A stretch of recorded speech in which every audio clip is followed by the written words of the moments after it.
রাজপুত্র সিদ্ধার্থ জন্ম নেওয়ার পর কপিলাবস্তু রাজ্যে যেন নতুন প্রাণ ফিরে এল। রাজা শুদ্ধোধন তার ছেলেকে নিয়ে এতটাই আনন্দিত ছিলেন যে তিনি রাজ্যের প্রায় প্রতিটি মানুষকে দান উপহার দিতে শুরু করলেন। চারদিকে উৎসবের পরিবেশ। সবাই বলছিল, এই শিশুই একদিন শাক্য বংশের গৌরব আরও বাড়িয়ে তুলবে। কিন্তু সুখের মাঝেও একটা ভয় রাজার মনকে সব সময় কুড়ে কুড়ে খাচ্ছিল। সেই ভবিষ্যদ্বাণী। তিনি কিছুতেই ভুলতে পারছিলেন না জ্যোতিষীদের কথা।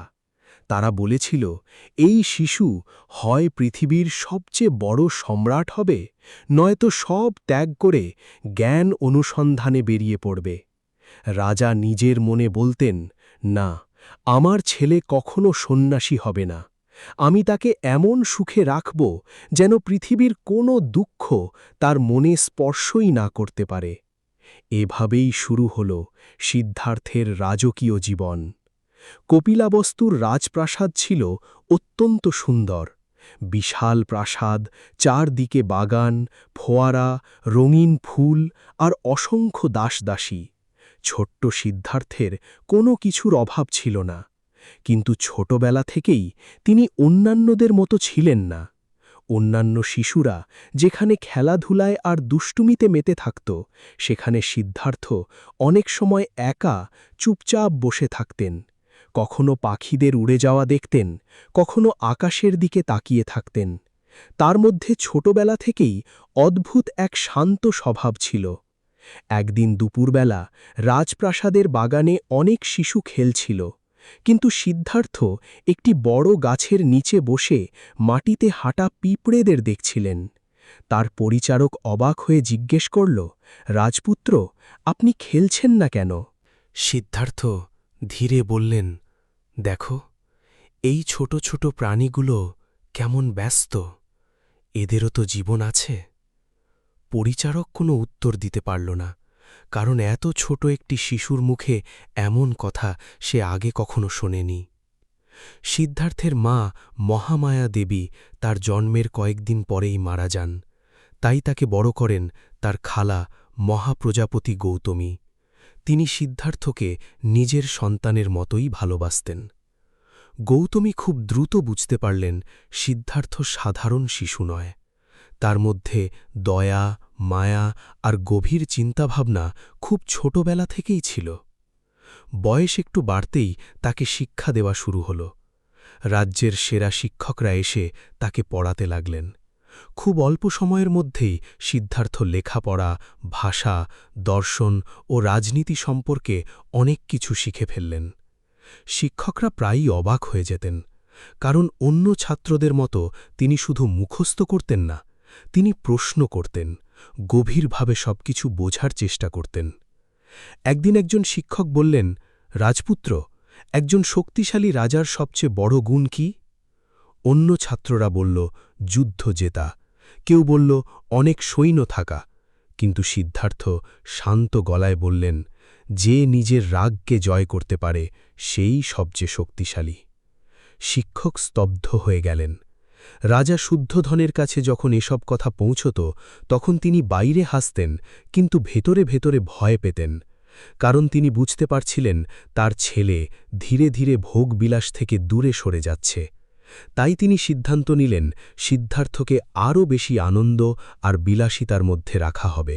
রাজপ্রাসাদে প্রতিদিন নাচ গানের আয়োজন করা হতো। সুন্দর সুন্দর বাগান তৈরি করা হল। রাজপুত্রের জন্য আলাদা খেলার মাঠ, সুগন্ধি ফুলে ভরা পথ আর দামি পোশাকের ব্যবস্থা করা হল। রাজা কঠোরভাবে আদেশ দিয়েছিলেন, রাজপুত্রের সামনে কোনো অসুস্থ মানুষ আসতে পারবে না, কোনো বৃদ্ধ মানুষ দেখা যাবে না, কোনো মৃত্যুর খবর তার কানে পৌঁছানো যাবে না। তিনি চেয়েছিলেন সিদ্ধার্থ এমন একটা পৃথিবীতে থাকুক যেখানে শুধু আনন্দ আর সুখ আছে। কিন্তু মানুষ যতই সত্যকে লুকাতে চায়, সত্য একদিন না একদিন সামনে এসেই যায়।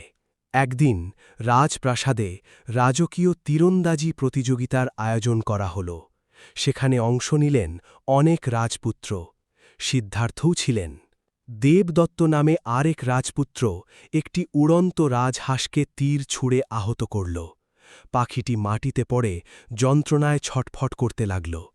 সবাই যখন হাততালি দিচ্ছিল তখন সিদ্ধার্থ দৌড়ে গিয়ে পাখিটিকে কোলে তুলে নিলেন।